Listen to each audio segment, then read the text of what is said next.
So today we're going to talk about the first 24 hours of your baby's birth and how many nappies you need to get within the first 24 hours and the first week.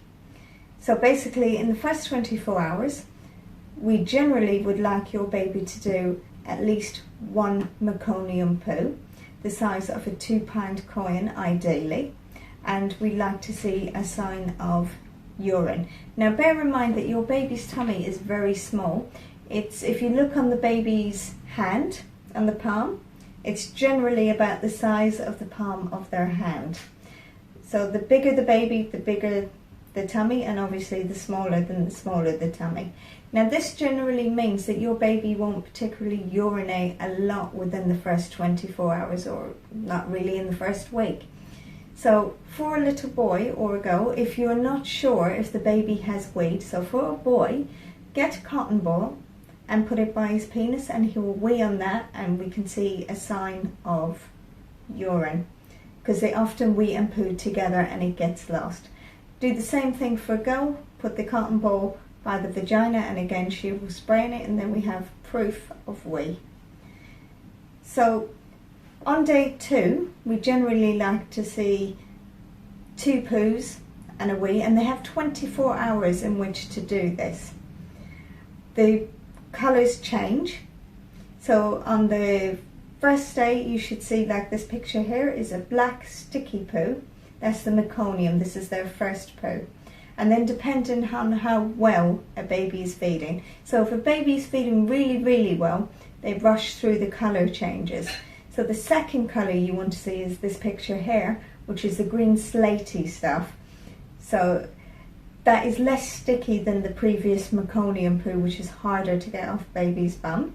The green slaty stuff is an indication that the baby is eating and pooing well. And again, that should be the size of a £2 coin or more. So the £2 coin is a minimum poo. The size, if you see little streaks of poo in the nappy, or you see little tiny nuggets, we don't really say that's a good size poo. So on day 3 we should have at least 3 nappies. Again, that should be at least maybe 2 poos and a wee, or maybe it will be what I like to call a poonami, which is the nappy is full of poo. If that happens, then you're on credit for the next 24 hours. They may do a little bit more poo, or they may not do another one, which is fine. And on day 4 we'd expect 4 nappies. Day 5 we want 5 nappies, and on day 6 we want 6 nappies. So the better your baby feeds, the faster this will happen. So once your baby's had the green poo, you might transition to one of 2 colours. So it's either a light brown, like this colour here, or you might transition to brown with streaks of yellow, or you might just skip the brown out completely and go to a loose yellow nappy. So that's very runny and light and looks very watery. Don't panic. A lot of people think that looks like they've got diarrhea, but they don't. This is what a normal breastfed nappy looks like. If you've mixed formula with the breastfeeding, however, it can come out thicker and not as runny. So just be aware of that. Now for little girls, if you see the signs of red blood in their nappy, don't panic, because that's called a false menstruation. It's normal.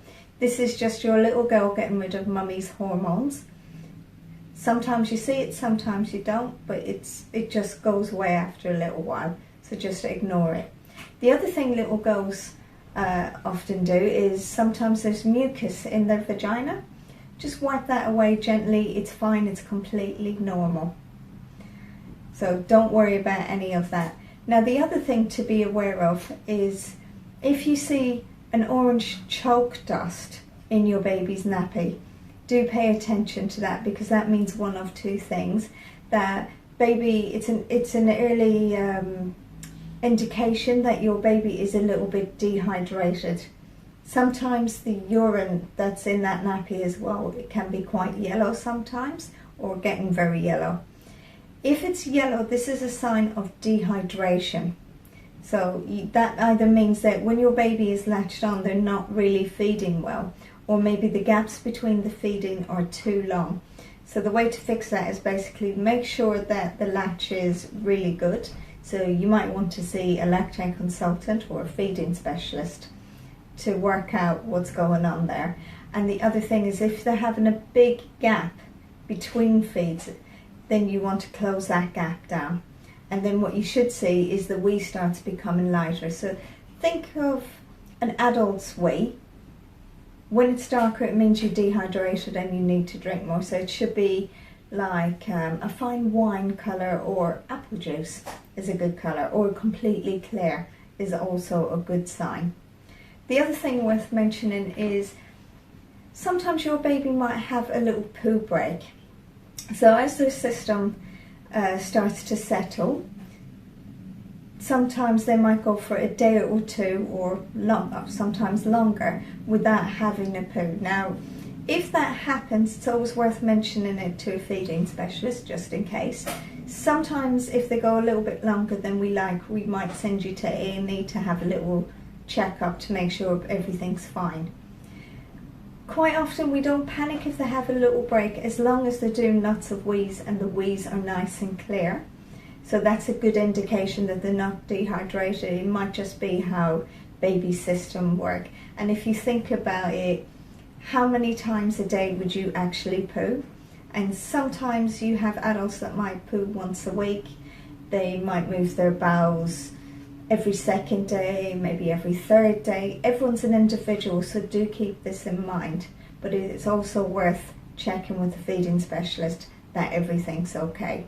And it might be that your baby has a break and then suddenly starts pooing, and they might start pooing again every day. So every baby's different. So again, this is worth keeping in mind. So I hope that you found this guide helpful, and it helps to solve the mystery of how many nappies is normal within a day for you.